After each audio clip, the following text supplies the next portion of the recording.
People up in arms in Northborough. Hey, Yeah, we got it.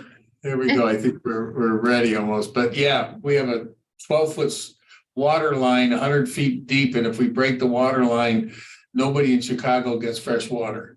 Oh, And wow. we got tiles going right next to the water. Okay, we're live streaming. Okay. Okay, so hi, everybody. Today is July 13th, 2023. This is the Design Review Committee. This open meeting of the Design Review Committee is being conducted remotely pursuant to the Chapter 2 of the Acts of 2023, an act relative to extending COVID-19 measures adopted during the state of emergency, signed into law March 29th, 2023. All members of the Design Review Committee are allowed and encouraged to participate remotely. The act allows Design Review Committee to meet entirely remotely as long as reasonable public access is afforded so the public can follow along with the deliberations of the meeting. The public is encouraged to follow along using the posted agenda unless the chair notes otherwise. Members of the public who wish to view the live stream of this meeting may do so by going to the Northborough Remote Meetings on YouTube via the link listed on the agenda. Ensuring public access does not ensure public participation. This meeting will not feature public comment. Members, when I call your name, please respond. Dario DeMar. Here. Lisa Maselli. here. Dave Varon. You're muted, Dave, but we got it. And Lori, staff, when I call your name, Lori Connors. Here. No Bob today? No, Bob is sick. Oh, okay. The business meeting ground rules. The chair will invite each speaker or applicant on the agenda by name to make a presentation and speak to their application. Participants will provide their full name and hold until their name is called. Each speaker will be asked to mute their phone or computer when not speaking and to speak clearly in a way that helps generate accurate meeting minutes. Those responding will be asked to wait until the floor is yielded to them by the chair. Speakers who wish to respond to the comments of others do so through the chair, taking care to identify themselves. Each vote taken by the board will be a roll call vote. It is now 10:23. And first on our agenda today is 343 Hudson Street. And we have where we left off. We're going to discuss the landscaping plan.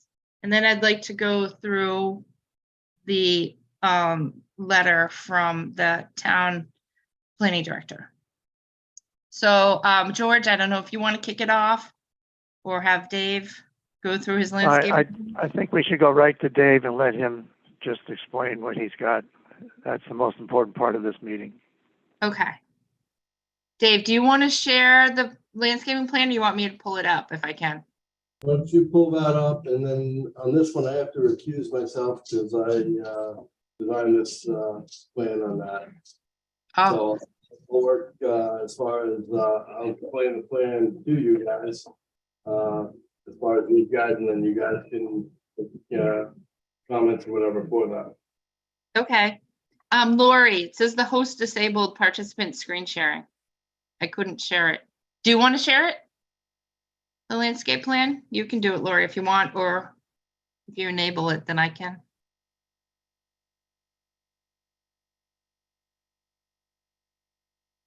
If you would do it, Amy, because before I remember I had the issues with my my screen when I tried to share. Okay. So that'd be great if you could do it. Hi, I did enable you as co-host, so you should be able to share it fine. Okay. Trying to share. I have it pulled up on this. Hold on. See if I can download it. I should have done that. I had it pulled up on my browser. I'm downloading it, I think. I thought I'd be able to share my browser. Okay. Just a minute. Share.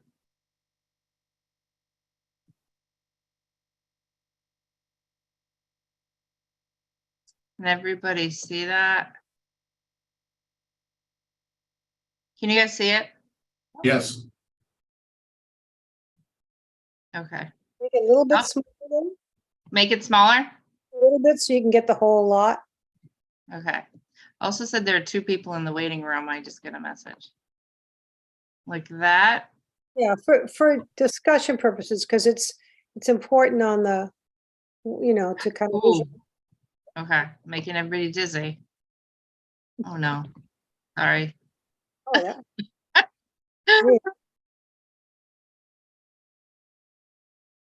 I don't know why it doesn't open like full screen on the page.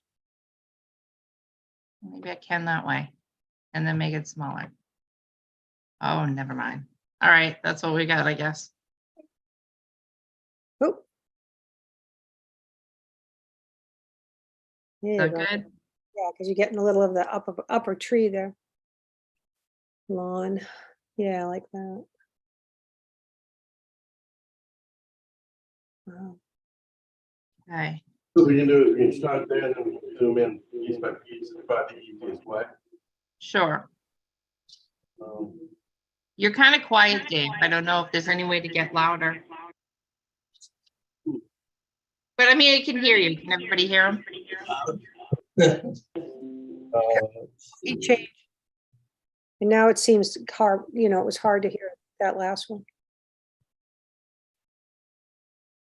Okay, so basically the overall plan, can you hear me or getting an echo? You know what it is? I probably have to mute.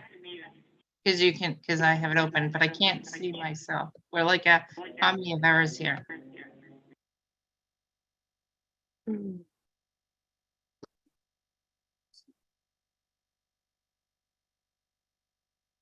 Okay, can you hear me now? Still echoes. Echo. Yeah, How turn about now? Good, bad, and different? It's If everybody mutes except David, that might help. started to do that myself. How about now? Good?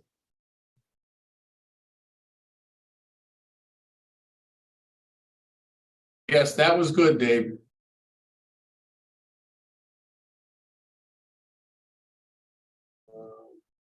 Okay.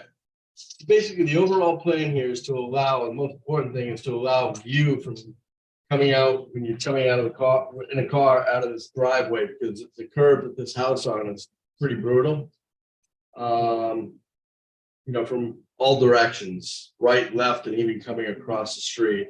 So that was kind of one of my number one concerns here. At the same time, having this house look decent from anybody looking at the house, which was kind of a challenge considering, this thing's been sort of an eyesore for years. So I took their design of the new structure and did the best I could as far as, hey, let's make this look pretty. And at the same time, have that visibility of let's get out of here safely. And that was kind of the 2 biggest things that I did as far as design here. And went with it. Turning around, looking in, you have a very rectilinear form, and I tried to soften it as much as I could and push the house back as much as they could, working within lot lines and everything with the contours of the lot. And then I just kind of went to it, softened it up. And then if you go in, I tried not to do as much ring around the foundation as I could, but given what we had, we didn't have a lot to work with here. And again, keeping it open for view as far as street safety, which is utmost of importance with this property here. If anybody's driven on that street knows exactly what I'm talking about. Pulling out of this driveway is going to be tough. And that's kind of what I went with without getting into the details of every plant and neighbors and whatnot. And that's everything really in a nutshell as far as design. In the back, kind of giving some privacy to the people behind, people on the right, people on the left, again, without doing any harm as far as visibility coming out of that driveway. And again, very in a nutshell, that was kind of the premise of the whole design of this landscape here. I don't know if you have any questions, and we go. Did any in the board have questions? Sorry. We do. There's a couple of questions. Is there a place for trash, and are they gonna, is it something that comes out onto the street? You know, like we talked about this with 129 Maple. Where do they have, I figured this was like a two residence, so they were gonna probably do the pay as you throw, the bag system, because it was only two homes here, so to speak. I didn't figure for a dumpster. So that was how I kind of calculated that one. and I know that there's a retaining wall that's on in this case, looking at the picture on the lower left. What are they doing about that? Because that looks like it's in a couple of different stages and materials. In the back, Yeah, yeah, I figured in the back there. I planted it up in the back. I was not sure what they were gonna do as far as the wall goes itself. We can have a discussion with that. My feeling was, it's kind of up to them. They can spec to me and say, hey, we're gonna do this or that. That's kind of in the builder's department and what he decides to go with. okay, so that's more design review as opposed to the landscaper that we're talking to right now. Yes, I mean, they can make a call on what they want to do. All right. So then to that end, then I'd ask the question that, would that not be something that we would put in again to see what the plan was and how that wall was going to be changed, repaired, whatever? Right, we can ask the builder on what he wants here, yes. So Laurie, that would be one thing I'd like to get some information on. I went on the lot, actually right after we saw it for the first time, and I thought, this is such a beautiful design. And then when I saw the lot, I was a little shaken by it. And so there were two, and maybe they're on here and I just don't see it, the two porticos or the little, what were they? The attractive little pergolas, the pergolas that were in the design. Wasn't that on this one? So there was supposed to be a pergola on either side of the housing. You lost me. Pergolas on the house? No, when the first design we saw it, it didn't show where it was being laid out, but it had the homes, and then on left and right of the homes separately were two little pergolas that had, some plantings around them. So I'm assuming they're not on here anymore because of the house being pushed so close to the lot line. And I don't know that, maybe they're there and I don't know what the graphic representation is for it. This is Al Martin speaking from Martin Designs. Good morning, everyone. Hello. The pergolas, they have been removed. We're not going to be doing them anymore. So then my next question too is with the driveway, and I'm glad that we left it as it was to give some extra space. But considering the people who'd live in the north building side, if I'm going to say you're going to split it up, the one that's closer again to the neighborhood as opposed to the street, if they are using their driveways to get onto Main Street, and safety wise, obviously you'd want them to come out head first, because trying to back out of that would be really dangerous. Almost, you almost want to put those round, they have the round mirrors out on the road so people can see who's coming around. Would almost be a great idea, but wouldn't be on their property. So that, say there's somebody who's visiting the other condo and there's a couple of cars in the driveway there.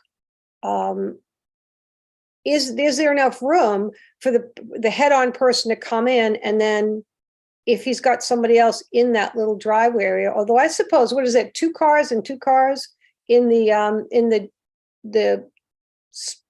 pieces that come out this way?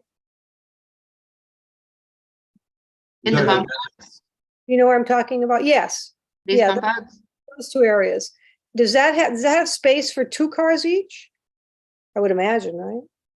It was probably designed as a turnaround, so when you come out of your garage, you go like this and like that. Is there anyone from Cornerstone there in the meeting today? Nope. But this is, George?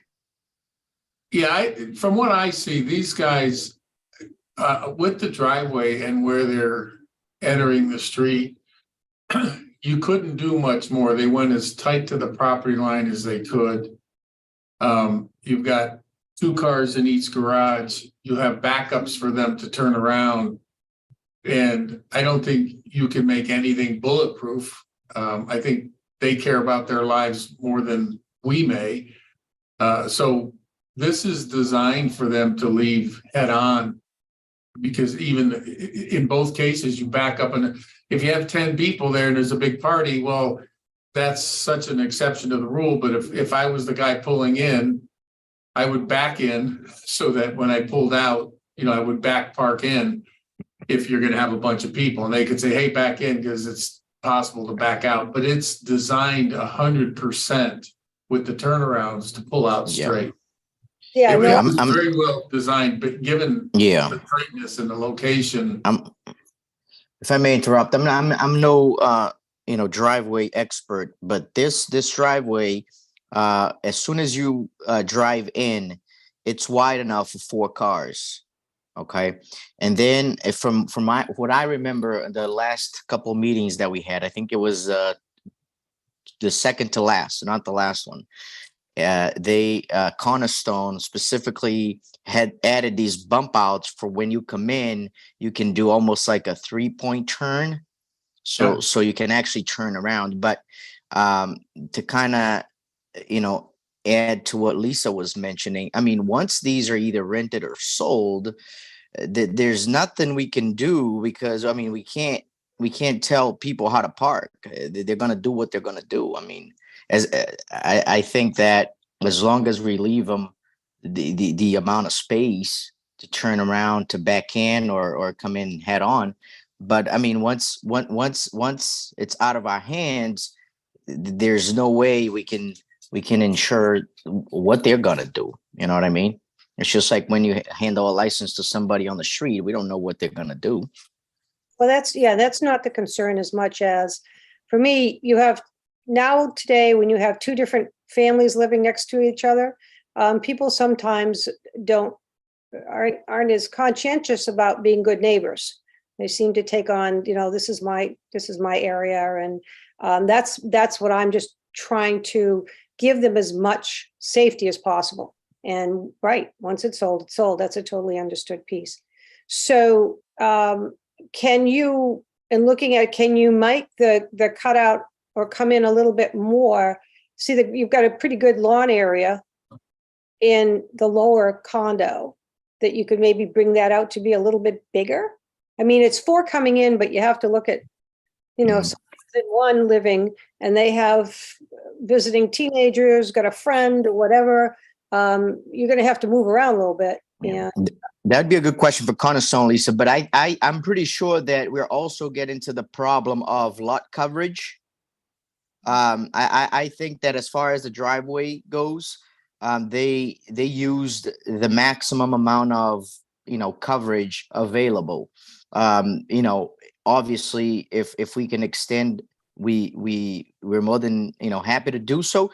But I think it starts getting into an issue with lot coverage. Like, for example, we may be able to extend this and then get it approved at the design review. And when we go for the permit issue, we may get pushed back because we don't comply with the lot coverage. But again, this is strictly a question for Cornerstone. Okay. and I'm gonna politely disagree with Lisa. I think this has been done appropriately. You can say, make it wide enough for 2 cars, then you can make it wide enough for 3 cars, and then they have a party, should it be wide enough for 7 cars? Both people have a way to easily turn around and get out. How many cars are there is out of anybody's control, but what's designed, to me, and I do a lot of this civil work, and David probably can't talk to it, but it works. You back out, you have a turnaround, you go out facing forward. If there's a party, all bets are off, and that's in anybody's house or neighborhood. You're street parking, you're parking somewhere else, I'll meet you at the mall, 4 of us will come over here. But it works the way it should work, the way it's laid out, including the location of the drive where it hits the street. Well, and again, the design is lovely. There's no question about that. The fact that the lot is so odd and it's so stuffed, that it is a serious safety concern. And I'm not saying that we're talking just party or 100 cars. You could have your landscaper in the way, you could have a number of things, but they're 2 different families that are living here. So it's not just looking at it as a one house. And I think It's a common drive too, so they have to, there's got to be something on here that says you can't block my way out. And if they can get out, then they can get out head first.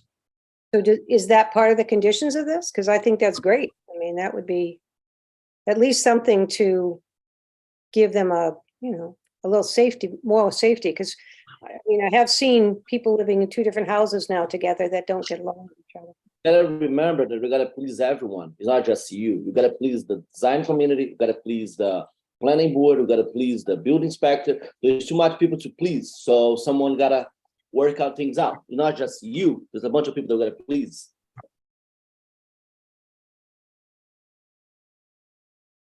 Okay, have you guys been in front of any other committees like groundwater yet? No, because this is taking forever, so we didn't have time to go to any other meeting yet. We're still trying to get this approved here to move to the next step. Yeah, I think it's only taken longer because we were getting information like within less than 24 hours in advance, which isn't. Yeah, but you guys postponed 1 or 2 times, so.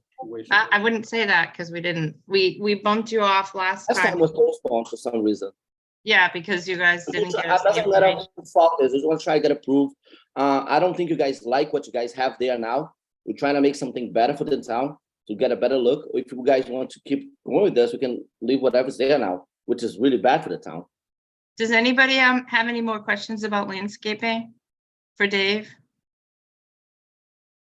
I don't. Okay, Dave, how big are the trees down the bottom here? Like, are those the 2 trees? Acer, there should be. Right here, are these the 2 trees that are added on the site? Yeah, there should be there should be another page to this which has everything spec'd out on the size, I believe.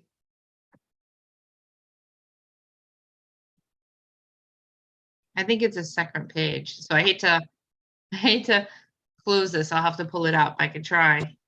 I'm just curious. Anyways, there should be a 2-inch caliper, which is gonna be about 12 feet, 12 to 15. Okay, so they start, I think that's the minimum, Lori, right? They have to be 2-inch caliper? 2.5. Yeah, Yes, that's correct. okay. And there's no trees along the front because then that would block. I was line trying to sight. keep everything open, but yet at the same time, make it look good, and at the same time, give like 2 families in the back their own lawn space. I was just trying to balance everything, and again, my number 1 priority is just safety. Right. That's it. I noticed, I think it was in Lori's letter. Does anybody know what type of fencing is gonna be here? I was thinking kind of like an open, post and rail, Like wood or vinyl? like vinyl.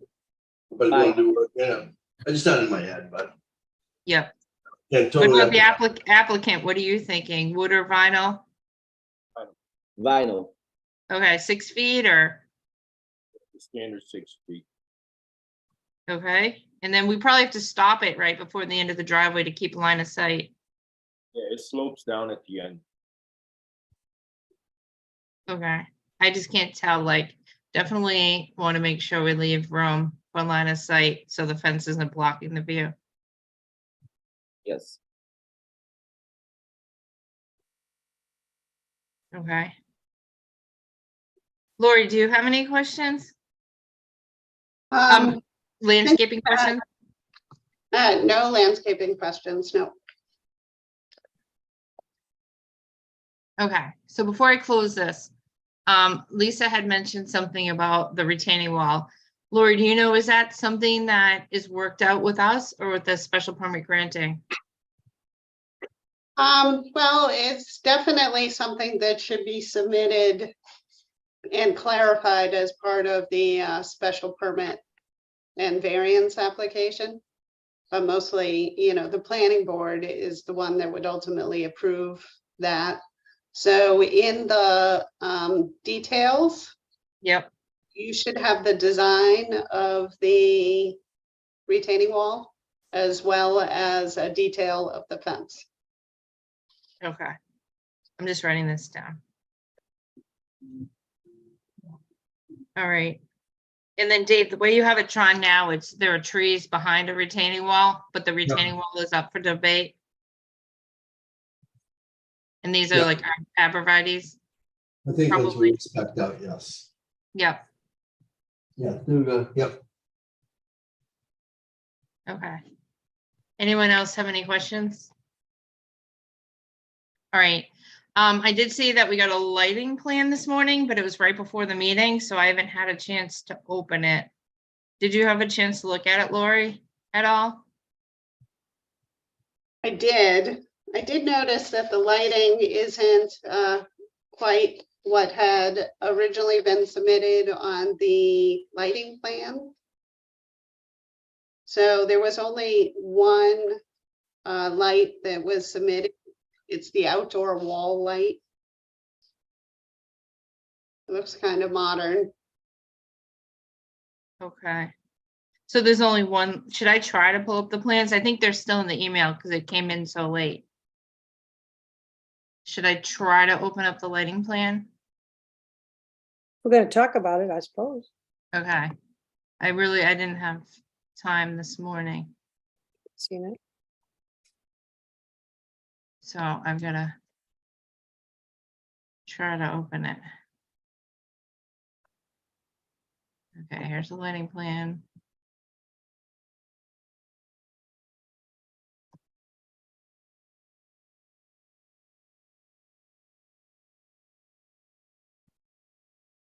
Okay.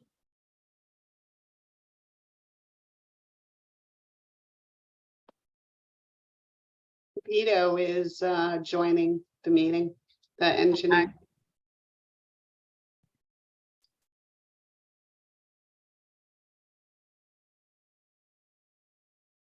Let me back in. I try to open these in advance, but Yeah, it's the detail. So the lighting plan is what you had previously seen and discussed. So the one that you want to open, it says lamps plus on the top. oops. Did that open? Yeah, that is the lighting plan. So that is what you have previously seen. Oh, that's what I had on the email. You should have gotten 2 emails from me this morning. So Okay. there's another one. So I sent them maybe a couple of minutes apart. Okay. Just want to stop sharing. Did it? Stop sharing.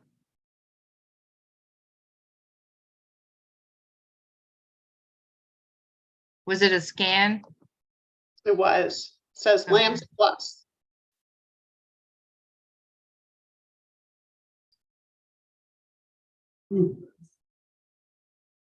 Cornerstone's online now.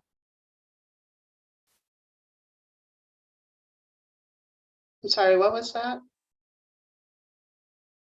He was saying Cornerstone's on the line. Oh, okay.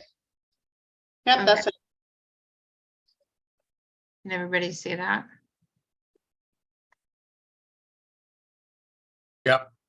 Yes. Okay, so I submitted this. This is Al Martin again. So this is for the wall lighting, which corresponds to the lighting plan that you have from me, which shows where these will be placed. Okay, so I try to get the best cut sheet that I could, but I was having a difficult time to get these cut sheets to say the amount of lumens, amount of intensity that they're going to have. I feel like these will only come in when we actually buy them, and then the manual will come in. You can find it, but spent like 3 hours yesterday researching, and that's the best cut sheet that I could find. That kind of show what we intend to do. As far as the path lights that they're going to be along the driveway, okay, there's no way I have requested that these path lights be shown or depicted either the landscape design plan or the site plan. There's no way I can create an architectural plan layout just to show these path lights. Okay, we have 2 designs of the site that can literally just grab a couple squares and just drop it off there. So that's what I'm hoping for.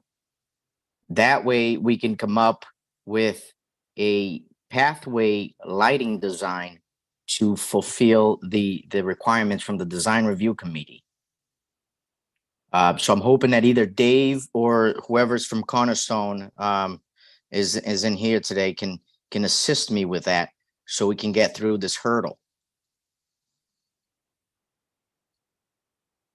Yep, and if it's, I don't know about the rest of the board, but if it's just pathway lighting and an outdoor light, not really big, no spotlights and no big lamp lights, then maybe the lighting plan can move forward just so that, like, the planning board or whoever goes to next. If there isn't any major lighting, I don't know what you think about that, Lori, if they can get it together for the special permit granting authority. I think that would be fine. I'm So okay usually with it. the lighting manufacturer, will prepare a plan for you. So. That is correct. That Laurie? Laurie, Yeah. that is correct. That's what we have been doing in the past. Just for for more information. I mean, when we hire the electrician, they will prepare a full lighting plan. When we hire the HVAC company, they will prepare an HVAC plan. When we, and so on and so forth. But this is such an early stage that we can't afford to just hire these people to do these things, because they won't.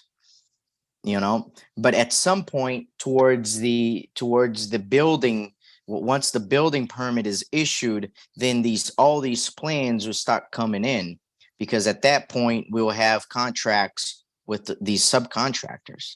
But at this point, it's very tough to get them. Oh, you should be able to get the spec sheet.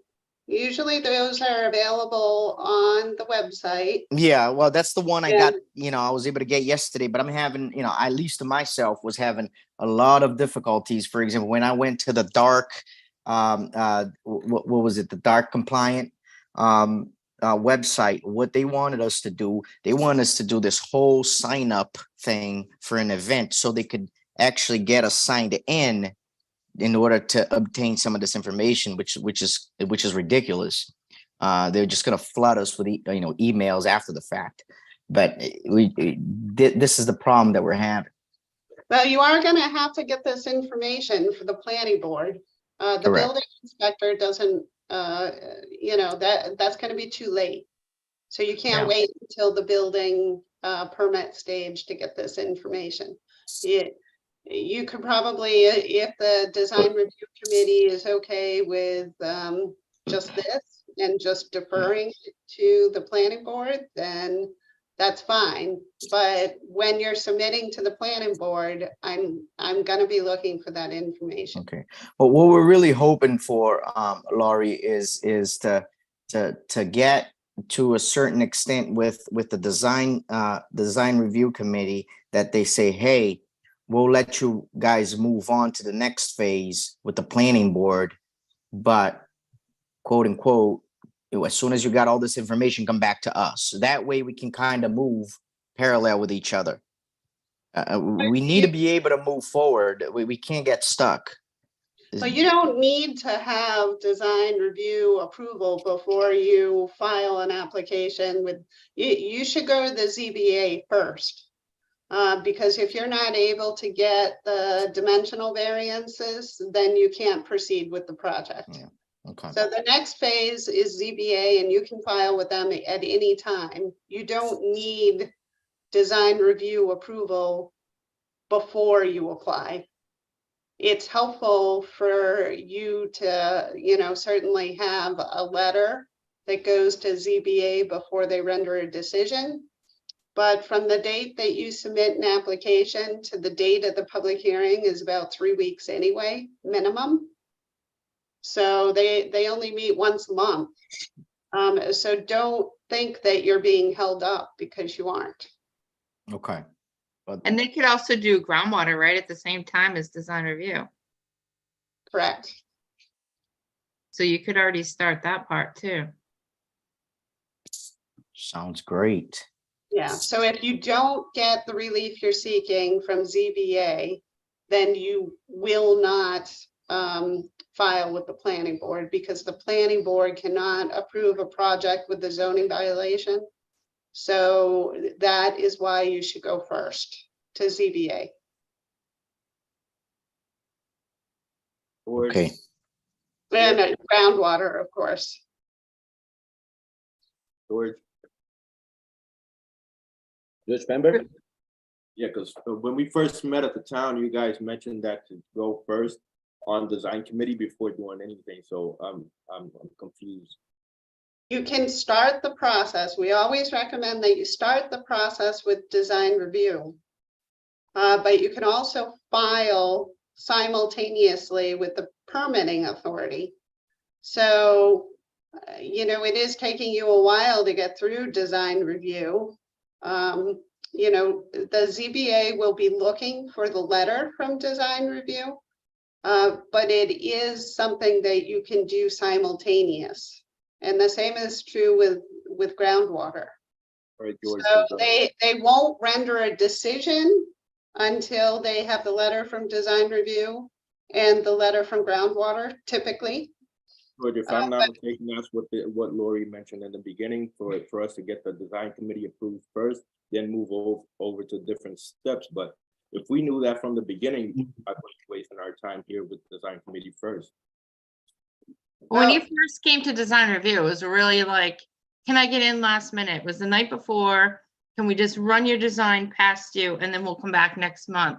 And it seems like that's what's been happening all along. Like, we just want to get in quick for this meeting and then we'll come back. Like, so I don't feel like it's been us that's been bumping you. Like, we need more than 24 hours to look at a site plan. I'm not saying that. I'm just saying that every meeting, to start off, that's what George and we met in person with the building inspector. You guys said get approved by design committee first, then move to different steps. So that's why I'm saying, George, can you interfere on this and basically, because like I said, if we knew we had to get the approvals, they kept on going, I wouldn't be doing design committee now. So.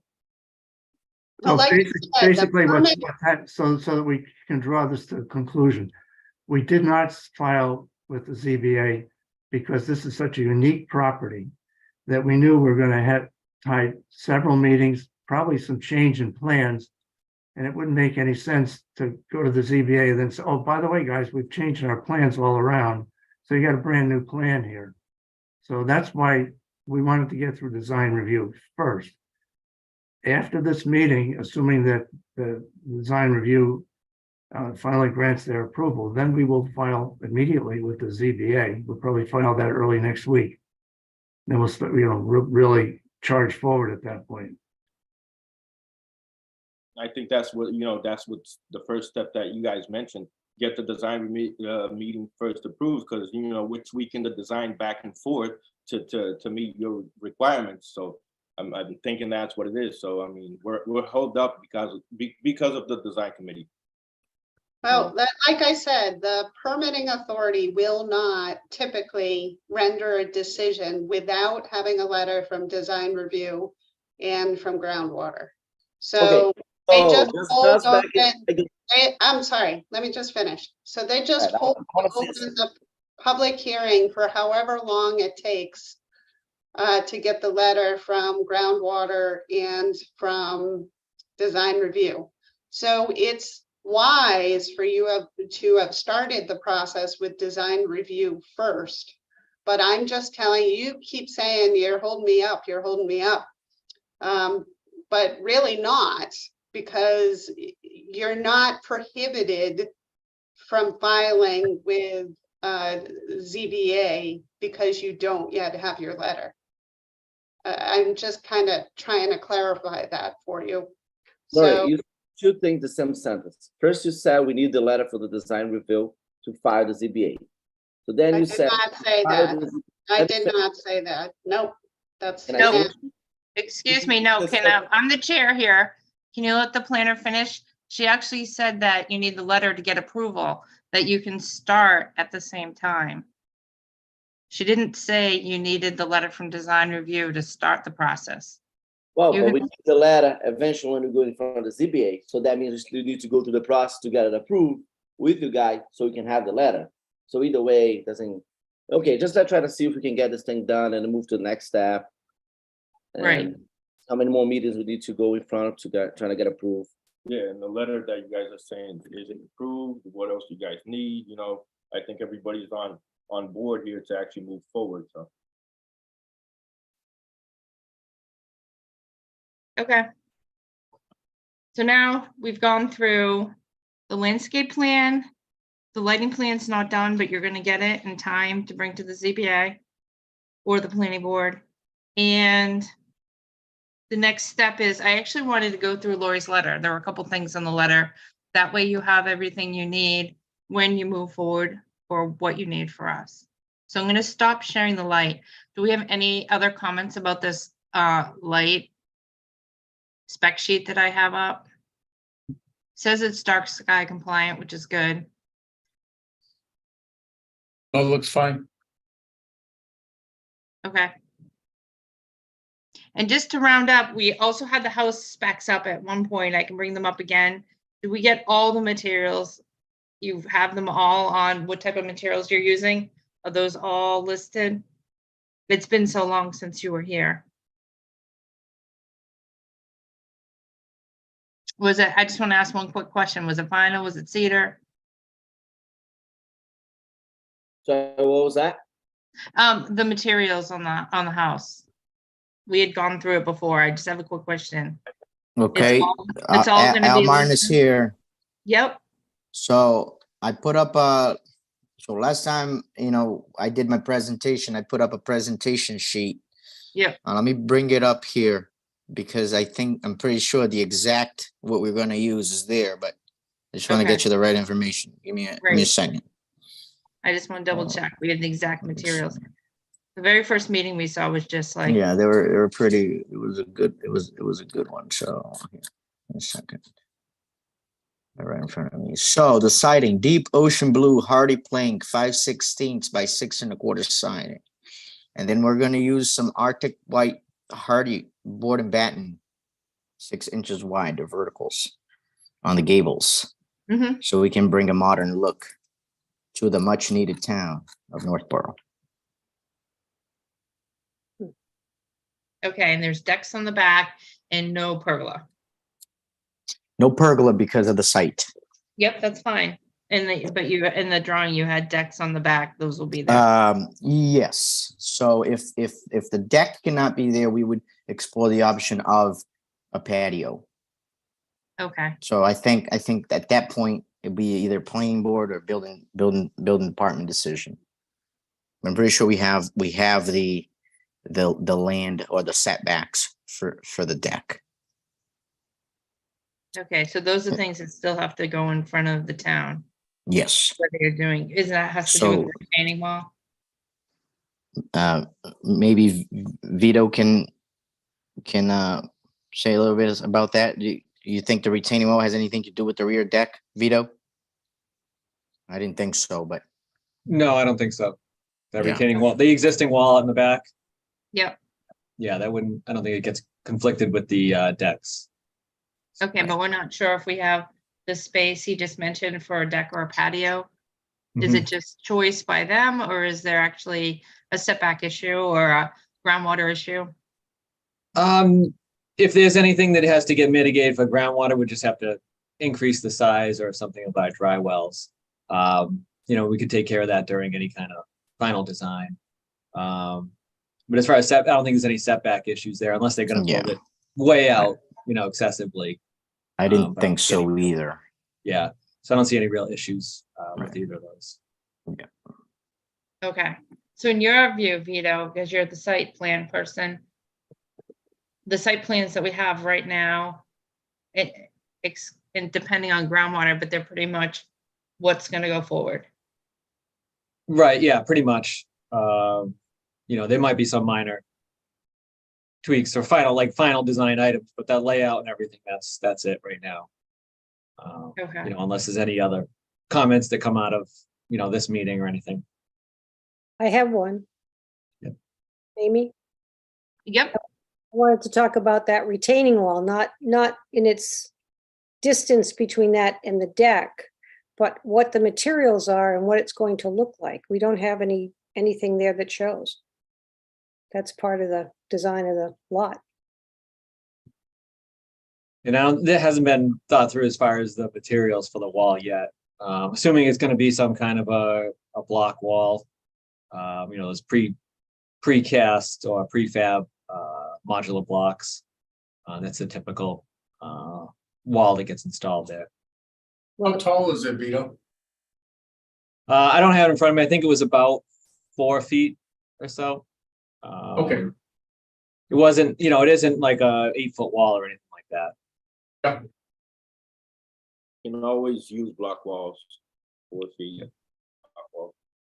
Yeah, like a Versalock or something like that.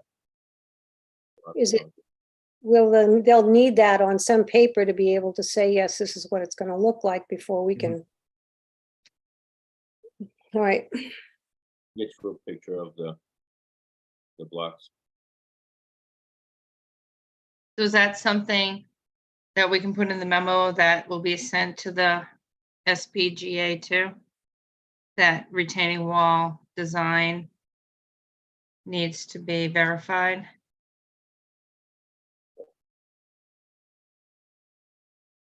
Hey Vito, is that an engineered wall? If it gets to 4 feet or over 4 feet, then it would be. If we keep it under 4 feet, it doesn't need to be. So it's right on that fringe. But that would be a building code issue. If we get over that 4 feet, then it has to go through building. It'd be an engineered wall. And usually the manufacturer would be able to provide that.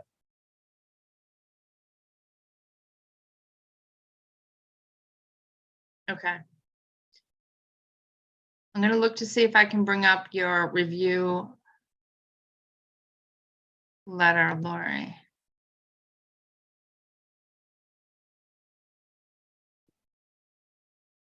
See, it's open in my I browser. could just quickly go over the outstanding items if that's helpful instead of bringing it. Here, let me try to bring it up for 1 second.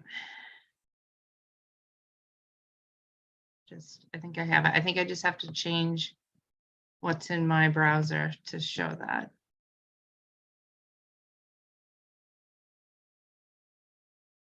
No, maybe it doesn't. Probably be faster if I just go through it, if that's okay. Right. Did that bring it up? It did. Okay. All right. So it's just the bolded comments are the new additions. So many of the comments have been fully addressed. There were just a couple of items under number 2 on sheet 4. There's some overlapping text. I just suggested that you fix that for the formal submission. Under number 6. Number 4, I highlighted as a question. Yeah, that was a comment that I made.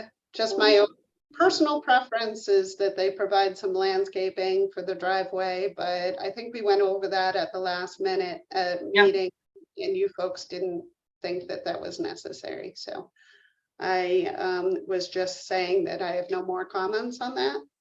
Okay. So number 6, had to do with the walkway. So I'm just specifying that that should be included in the detail. So you should put the, you know, the depth of base versus gravel, and then specify the material for the walkway, whether it's going to be concrete or asphalt or decorative pavers or whatever you're going to do. I thought that that is something that could be deferred to the planning board as the site plan approval authority. Number 8 was fully addressed, so I didn't have any further comments on that. Number 9, so they have agreed to do the underground utilities, which is great. And I know that National Grid tells you where the utility boxes are going to be. So that's not your decision where to put the utility boxes.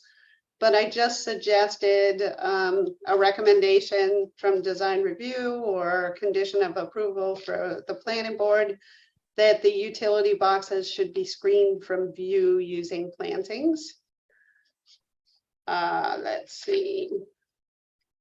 Then number 11 had to do with the intersection of what is that, Overlook Parkway, Overlook Park and Hudson Street. So I know the comment said that there is no existing curb, but the photo that I submitted shows that there is existing curb, but it's in really bad shape. So it obviously has been run over. So it's scattered kind of all over the place. So my suggestion is to reset the curb if it can be saved. If it can't be saved, then it should be replaced.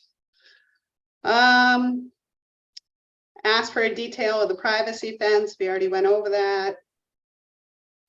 Kind of confused because the site plan versus the landscaping plan, there are a number of trees that are existing. So they're shown on the site plan, but it's not clear to me if those trees will remain or will be removed. So typically on the existing conditions plan or just the site plan itself, you would identify which trees are going to be removed. So if you could clarify that, that would be helpful. And then I was confused about the fact that there's a vertical granite curb detail in the site plan. But then when you look at the site plan itself, there is no location where vertical granite curb would be. So my question was, did you include that detail because you do plan to reset the granite curb that exists at the intersection?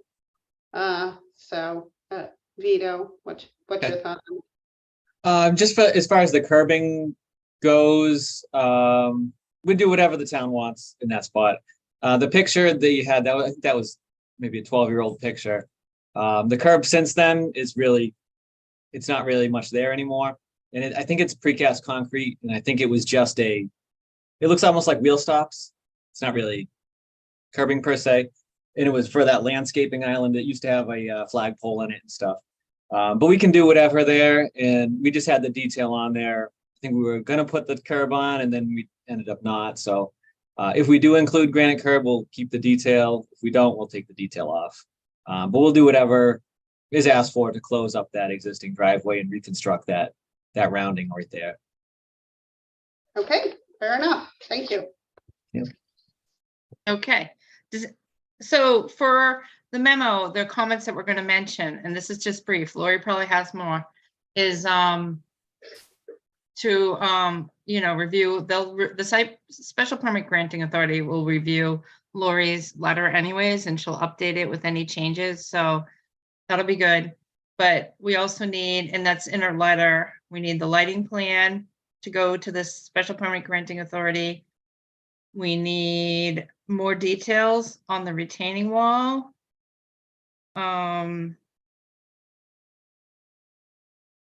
Was there anything else?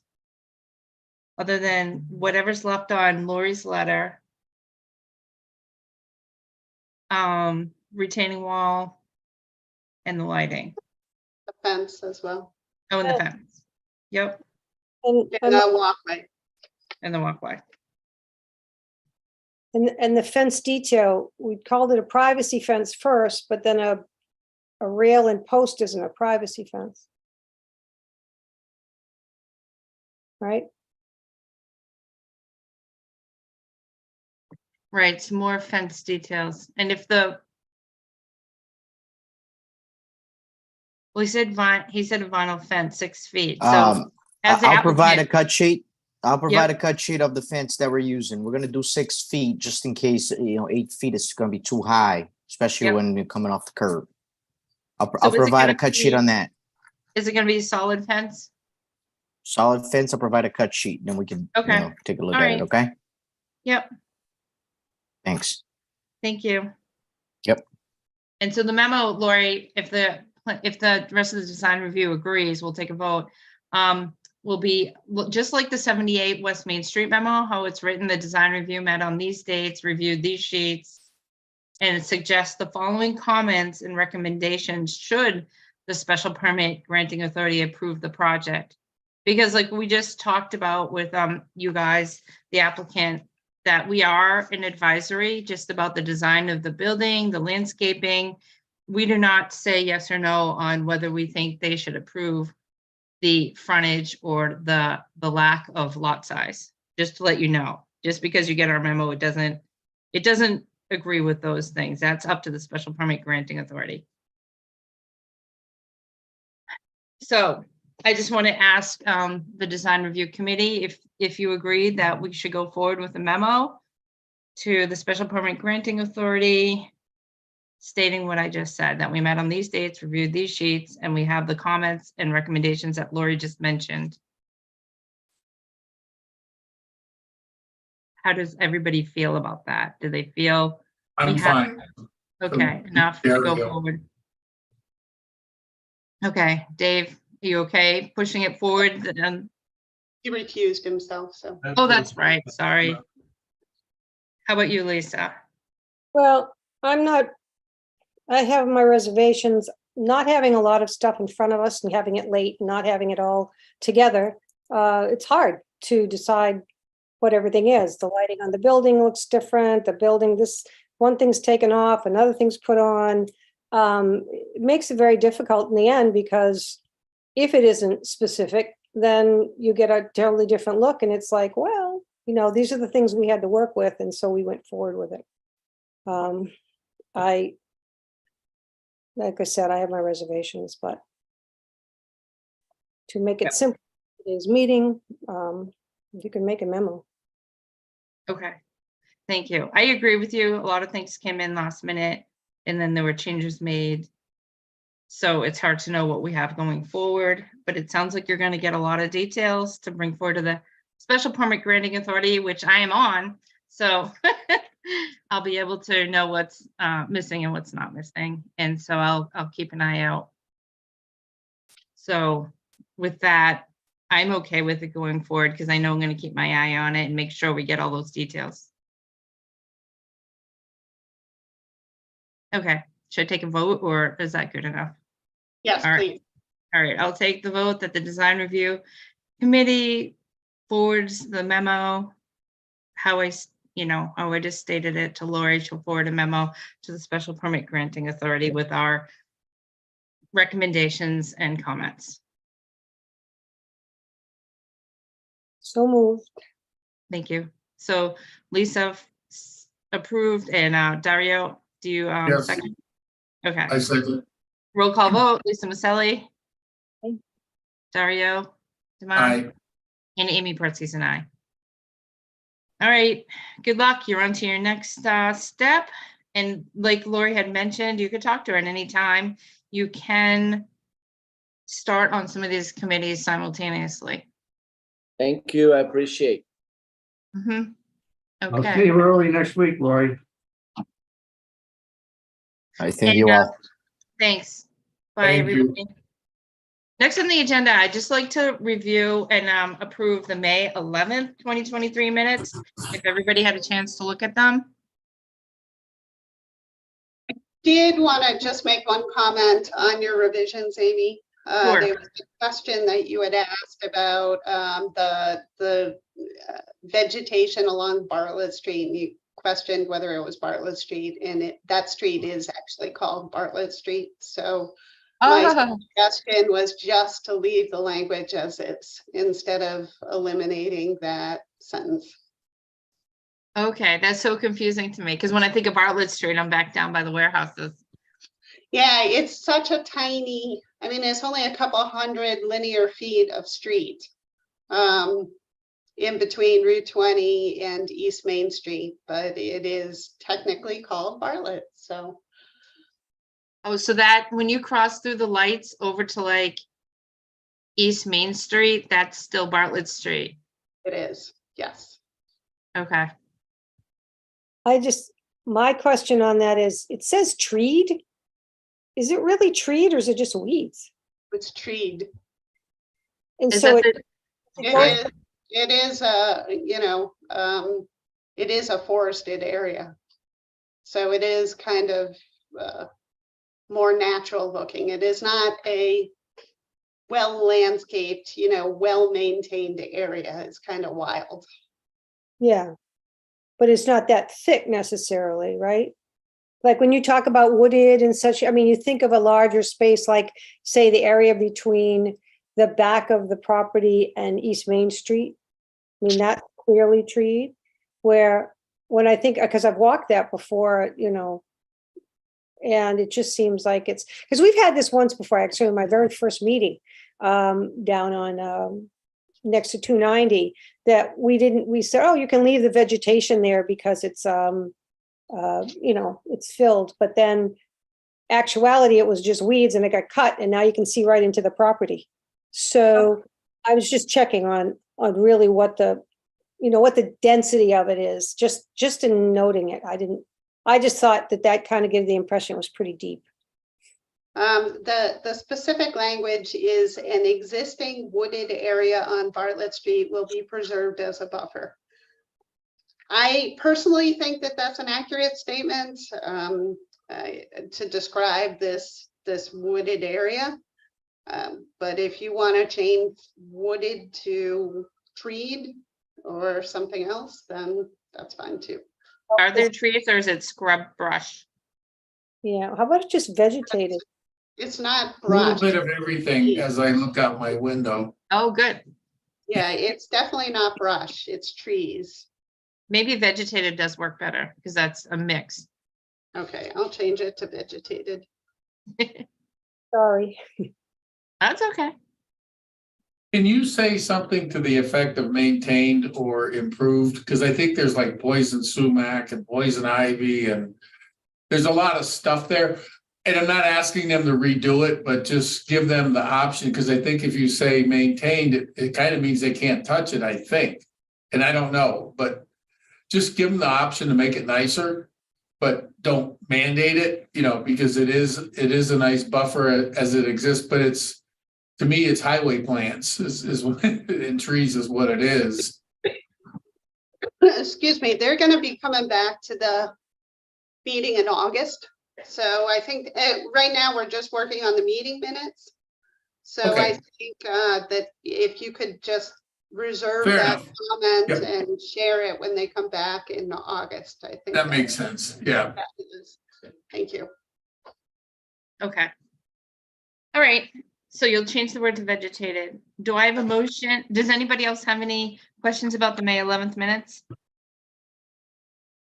I have a motion to approve the May 11th, 2023 Design Review Committee minutes As amended.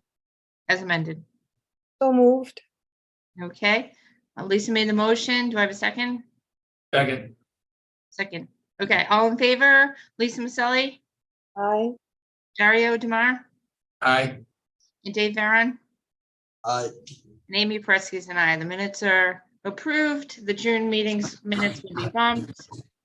I had added downtown revitalization, but it's kind of late. to talk about that. We could talk about next meeting and also, Bob isn't here. One thing I did want to bring up is the MPIC had their third meeting of the downtown revitalization where they had the 4 designs of the 4 different sections of downtown. Lori, are all those up on the website? Like, I've been on vacation. I don't think we uploaded them while I was away, so I will make sure that those are up today. okay, it's no rush. I didn't go and look either. But one thing I think that came out of that is, at least in the short term, the major thing we can do for downtown revitalization is going to be signage, facades, and plantings and planters. So one idea I had, because I know the planning board will be busy with the MBTA and other applications, that maybe the design review committee could work on the facade and sign, changes to the bylaws, just like we did with the duplex. And it's up to the board. But I thought we would have a shot at it too, to talk about any facade changes that we could talk about. Or Lori, we're gonna work with CMRPC on it too.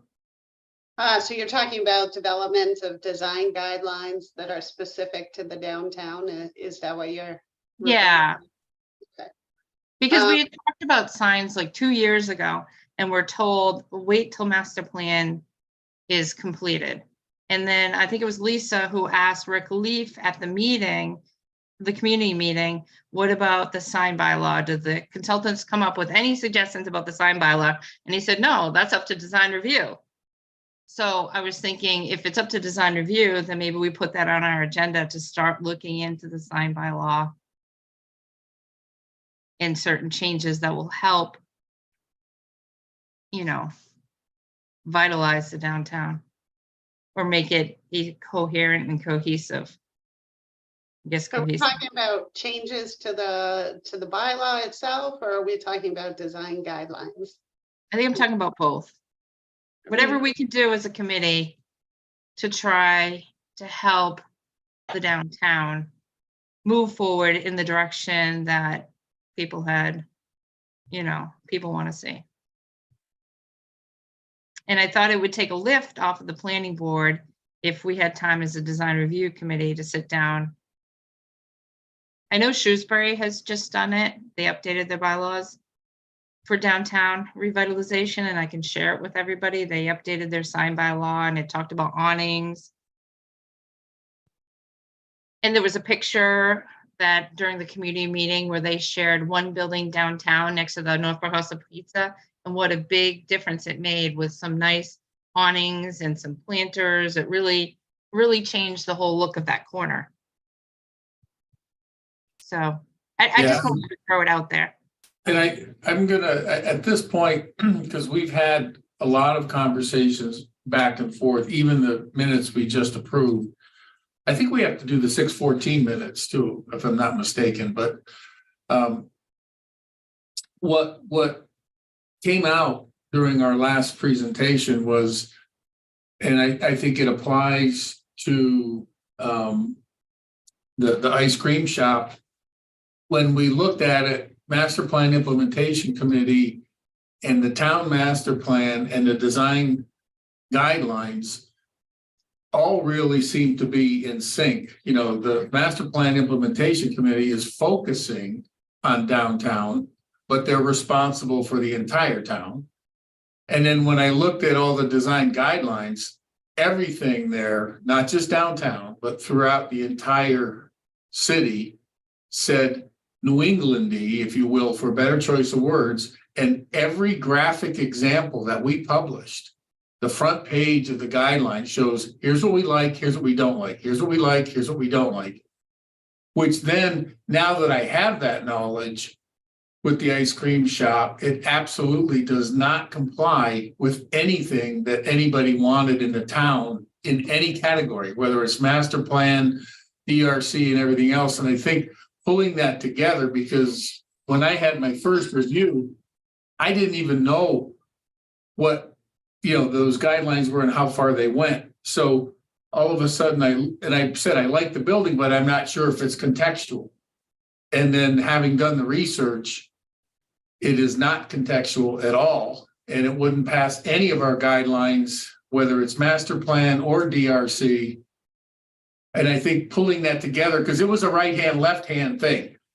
But it seemed really obvious. And I forgot, I think Amy, you might have sent me the guidelines saying, look here, look, so when I looked at what we had published, then it's a no-brainer for anybody applying to look at what we're trying to do, because nowhere in any of our literature does it show anything except something that's more traditional. And it doesn't have to be New England, a Cape, but it could be Victorian, it could be colonial, it could be, craftsman style. But that ice cream shop did not fit any of those. So that was a weird thing that I wasn't sure of when I spoke up, but now I'm pretty sure after I looked through everything. One thing I suggest, because they're not here, the applicant for 305, 309 is not here today.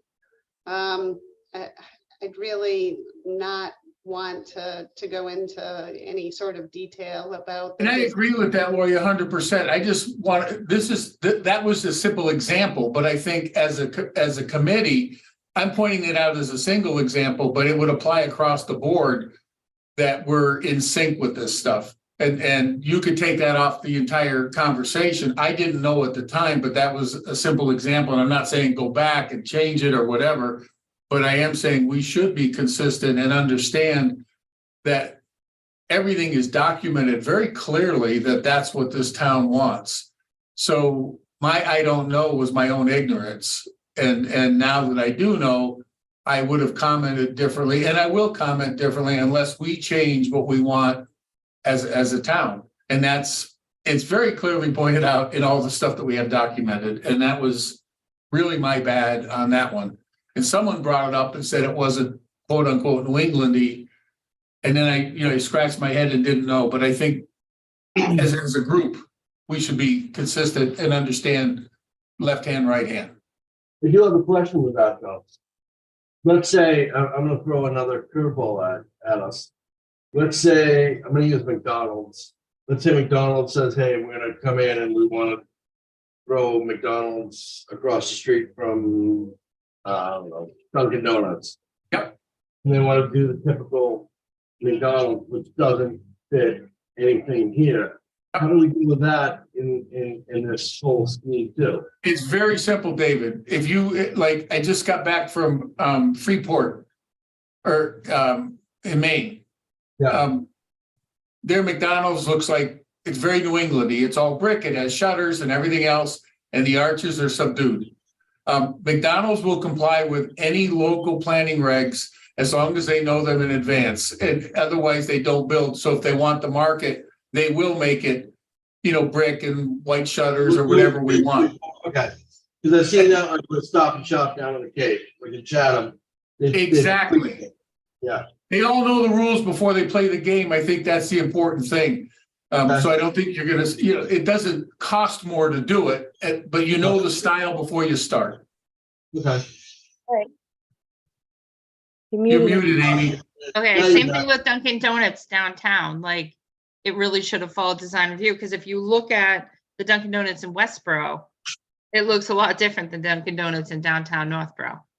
And that's my whole point. And Lori, you're 100% correct. Like, I'm not trying to isolate these guys. It pointed out a bigger issue.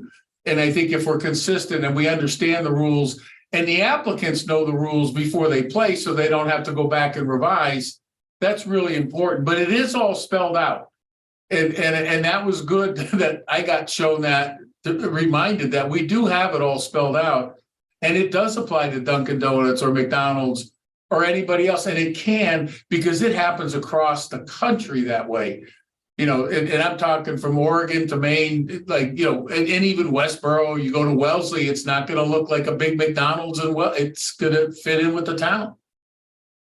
That's exactly what I was trying to get at when we first discussed it at that meeting. But I love it. And I think that's what we're trying to create. We've been trying to create it for a few years, is that totality look. And I'm so glad that you brought that up. And then that leads into why I asked Rick at the MPIC meeting what we can do about signage, because we've been saying, no, no, no, no, no. I think we should set up design standards on signage. Sizes, I guess, has to do with the zoning, but what the look is even for signage. Many towns have their own signage design standards. And I think we're starting off, we've got MPIC working on a new look and everything else. And I think signage is very important because it's like putting on your, you know, your jewelry for your outfit. You want it to kind of go with it, look nice. And I think that we need to get a set of standards where it's right there. I know Laurie had said at our last meeting that we're supposed to see signage for the commercial in advance of exactly what the sign's supposed to look like, if I'm not mistaken. And It's only in circumstances where they go through the permitting authority. So if they are applying for a special permit or site plan review, then you should see it as part of that permitting process. If they are not triggering site plan review, you would not see it. I don't see it. It just goes to the building inspector for a sign permit. isn't that, We could change that too. If it was downtown, we could trigger that it has to go towards the new, either the new bylaws we write or the new design guidelines. or that we have. including them both, but I think when we looked at new builds, it wasn't just if it had to go before those two permittings. New builds were going to come with the signage, where if it was an existing building, that's when it triggered it to go just to the building inspector. And we talked with him and he even said, you do it, I don't care. You remember that, Amy? So I think it just makes it easy for everybody to have it set up, to have it agreed to, and then to give it to them so that they know in advance, because you can tell from our last applicant how frustrated he is. But, you know, it's up to us to make the beginnings. And then once it's done, it's in paper, and then they can be compliant or not compliant. That's not up to us. But I think that having the detail is important. And I think signage is a huge part of how we look. So. And just quickly, one thing that's standing out on the ZBA and planning board side is, for example, our signage, it's 32 square feet for a sign, no matter what size your building is. So if you're a teeny tiny building, you get 32 square feet. But if you're a Wegmans, you get 32 square feet. And a lot of people, a lot of towns that I see, it's a percentage on the size of the wall. Like, because either it's really big or it's really small. So I think that's one way we tried to bring forward changing the signs, is it's more of a percentage of the wall size or the building size versus, because anytime someone wants bigger than 32 square feet, they're going to the ZBA. Yeah, and I think well, to everybody's point here, whatever we do to try to make it better, if there's a checklist that the applicants have before they start designing, then at least they have a choice whether they want to comply or not. You know, they can try to do something else, but if we say, here's what we're looking for, and the ice cream guy says, I don't care, I want to make it look like a big ice cream cone or a big hot dog or whatever, then, you know, they risk getting voted out. But I think it's really important, because I don't want to tell people to change stuff. I don't want to make their life miserable. I don't like to say, here's what we're trying to do. Here's a list, 1 to 25, and you come in and you hit all these things. You're very likely going to sail right through because you've listened to what we're asking for. And now, at least I know more clearly what we're asking for, because it's kind of everywhere. But if there was a single spot, then it makes their lives easier. And I learned a big one on that, just trying to be consistent and being on both committees, got to see, holy mackerel, we have a lot of this in the master plan. Their goals just start off, very, very, the quaint town thing. And then I sat here and said I liked the ice cream shop, but wasn't sure if it was in context. And again, Lori, I'm not trying, that's just an example. It has where I learned my lesson, if you will. Okay, so I think that's a good opening point and start of the discussion. I just wanted to throw it out there. If we have time, maybe it should be the design review committee that puts together some standards for signs and facades and then sends it forward to the planning board. But it's up to us and how much time we have, and I guess it'd probably be up to the planning board too. I'll bring it up at the next planning board meeting. But I know we're focusing on the MBTA community and other stuff, so I don't know. I was just throwing it out there that maybe it was something that we could tackle. Well, I'd certainly be willing to help with my design skills and such, but I think it's really important to do, and I think that starting here is a good idea if the planning board wants us to do it. And I think it's going to be helpful for everybody. And I So- wanted to try to get it for next year's town meeting because we tried it 2 years ago. And there were people, I think it was Rick Leaf and John Campbell, who stood up and said, wait for the master plan. And the master plan now has turned around and said, well, that's up to design review. So I don't want to waste another 2 years because then it's hard to go backwards and say, well, they did this, they did that. Let's try to move forward and get something done for this year's town meeting. I The can- design guidelines don't have to go before town meeting, so that would just be adopted by the planning board. Yep. But certainly the zoning bylaw changes would need to go to town meeting. Okay. Mario, you're big. Makes sense to you, Lori, just so we're like kind of coordinated to make everybody's life easier, especially the applicants? Yeah, I mean, I definitely see the benefits, and other communities have done design guidelines that are specific for the downtown. I can definitely see the benefit of having a certain character for the downtown. I kind of hesitate myself about making it uniform throughout town, because then I just think that it may be a bit boring. But that's just me. That's just my opinion. If you folks think that the uniform look throughout the town is what you're going for, then, you know, certainly we can ensure that the design guidelines say that. I think that's what's documented right now. Not that we can't change it, but when I dug into it, it wasn't just downtown, it was Northborough.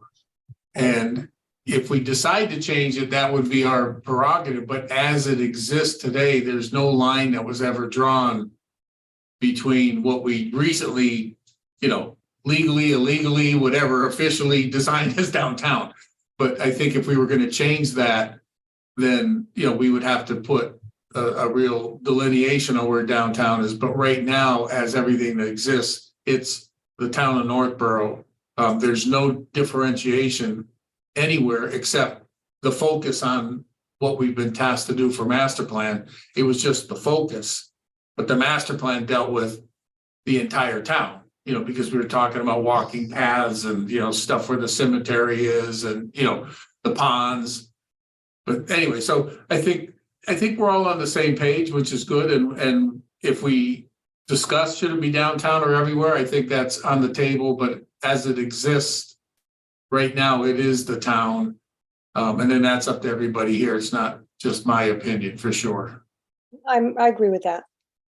And I'd like to make a quick example, like in that area, you had a beautiful, a little cape that was turned into a beautiful ice cream flower shop. And the person who did that did a beautiful job with the pergolas and just, it was beautiful. Yeah. And then next door, a car repair place went in and it's a square box. And it fights to me when I look at it, I'm like, oh my gosh, you know, that was kind of disappointing that it was such a vast change. And because we're probably talking like, 20 Main Street, East Main Street, West Main Street, but you go to Sudbury, you drive down Route 20 in Sudbury, and some of the towns that have that main artery through them, they do look lovely because they, everything doesn't have to be the exact same building, but the same feeling. And I think that behooves the designer, the builder coming in to say, this is kind of the feeling that we have, the unique, or the, you know, what did you say, the quaint New England town, like if you go to Chatham or something like that. So because we're rural, because we're not, you know, right on Route 9, basically, we're kind of a meandering road that's more of a truck route than anything. I think we're on the right track by doing that. And I totally agree with what Dario's saying.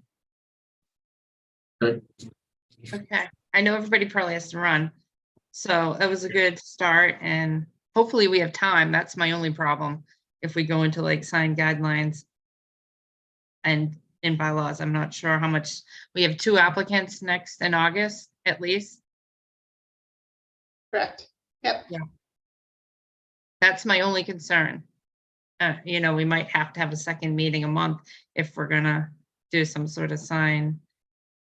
Or we, Excuse me, didn't we do that when we ended up doing the duplexes? yeah, maybe. Originally, let somebody else do it, and then we took it, we changed it, and it got done. So I think that's the way we should go with that. Okay, so maybe, I know Laura, you had brought up a sign and facade. Weren't we gonna, was it CMRPC? So the sign and facade program I put together, and it's sitting on Jason Little's desk.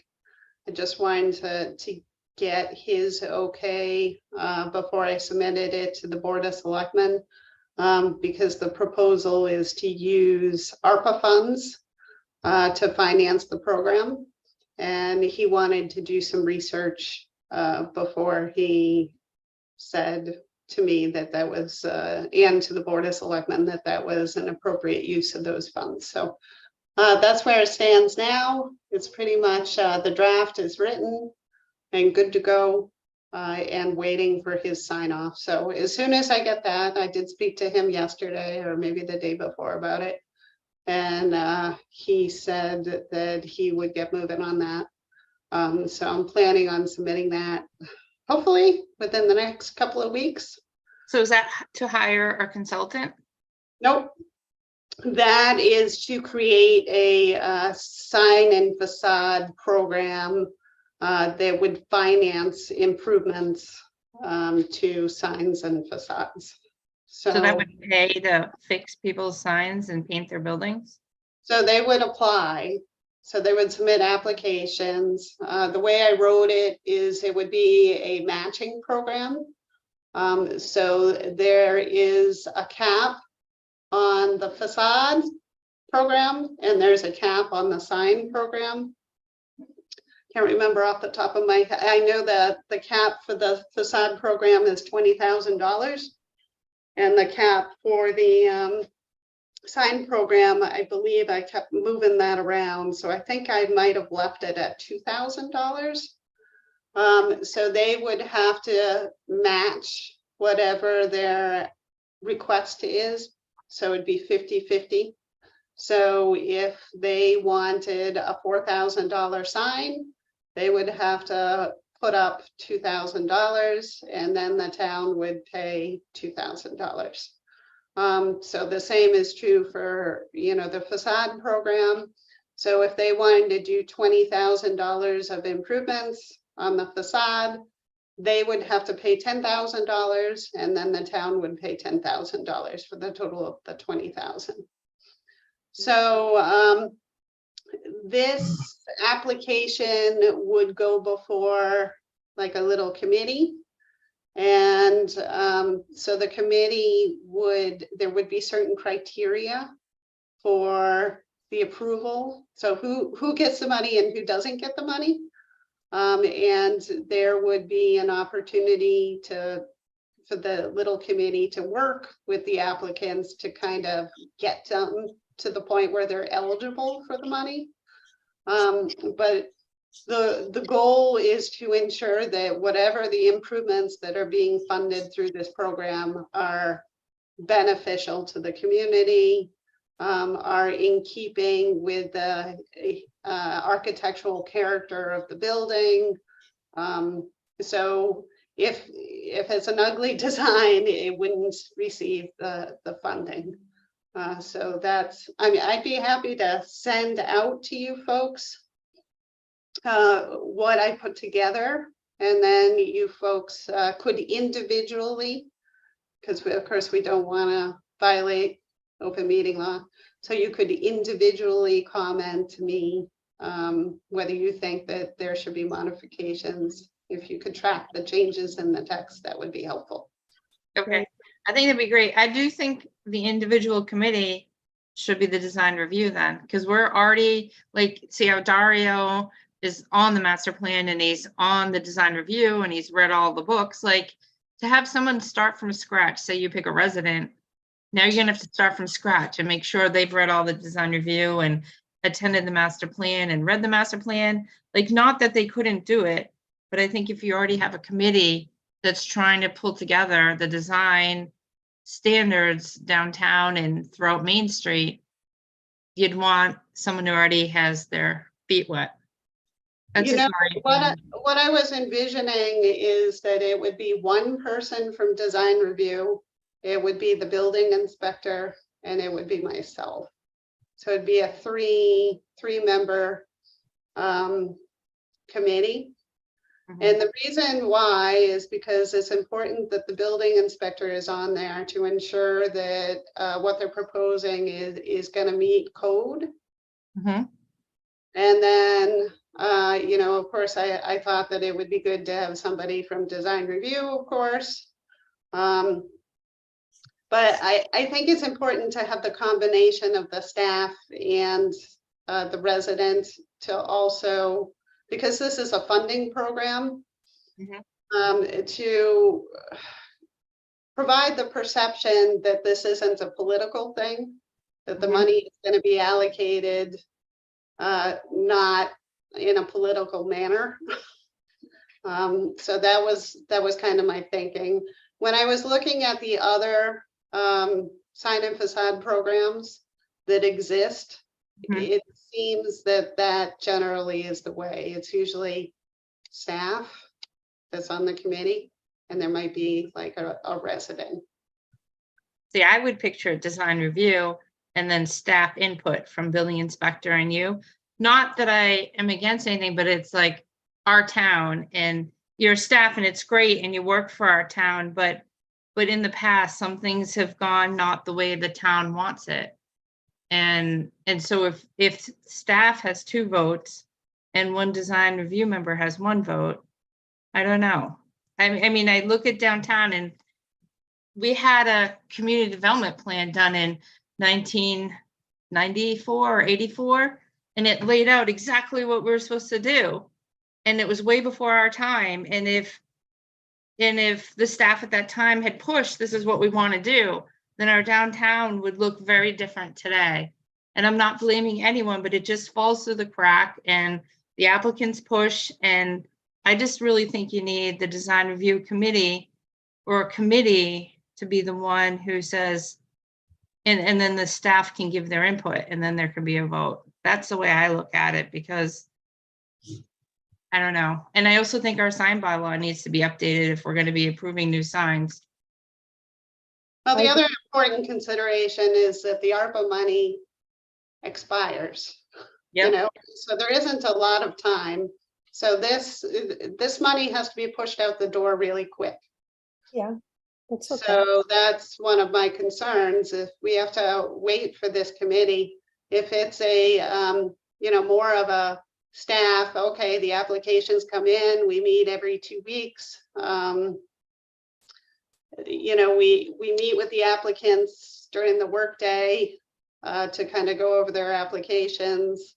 Then it's just faster than waiting for a monthly committee meeting when you folks have other tasks, which is, of course, to review applications that come before you. I think you could meet and then bring what you think is final to the committee. I think we're in the place we're at because of certain things like that. I wouldn't be for staff making all the decisions. And it's not that I'm against anything that you or Bob say, but I don't know. It's concerning to me. I agree with Amy, and I mean, we're not sure how much ARPA money we will get. It's still pending, but I think that we can work probably work sooner than later on getting some of those standards put together. And I think Amy makes a good point, is that, you know, we're trying to create the look, and that look is what, as Dario said, you know, we agree on the look, and then we're bringing forward the look, and we're more with the designers, I mean, the design committee specifically, where you probably have even more work than we do. And if it meant that for a couple of months we met twice, I wouldn't be opposed to that. So it would relieve you a little bit. And then we could have more consistency even for what the standards that we're putting together. So And you we could, can- I'm sorry. you know, so we're not excluding by any means, but instead of having a specific, or this is the one group, and I like where Amy's thought process is. So Laura, if you can just send it out and we can give our input. I know it's only almost 12. Dave probably has to go and Dario probably has to go. And I have to go too in a way, but this is so important. I don't want it to slide through, because I think we have the chance to finally make the changes that, you know, the people have been complaining about since 1987 or 84. And it's nothing against the businesses, but there was no cohesiveness that was held to. Like, I can't get the words out, but I think if, like Dario said, as long as the applicant knows, I asked my sister too, because she's a small business in a small town. And I said, what do you think about the sign bylaw? She goes, they tell me what to do and I do it. She's like, she didn't care either way, as long as she knew what she was supposed to do. And I think we could change the way it looks downtown. I think they would be okay doing, you know, as long as they knew what they had to do and did it, it could really make a lot of change. But I can let everybody go. I know I keep talking. Want me to make a motion to close, or do you want to make a closing statement before? I Sure, do? but so where are we leaving it now? Laura, you'll send us out the sign and facade Well, document. Okay, and we meet like August 10th, I think it is, next. And then we can talk about it and send our comments. Great, individually. Yep, individually. Okay, everybody, enjoy your July, but we'll make a motion to conclude the meeting. I'll So- make a motion to conclude. I'll second. All right, I'll take a roll call vote. Dario DeMar, Aye. Dave Aaron, Aye. Lisa Maselli. Aye.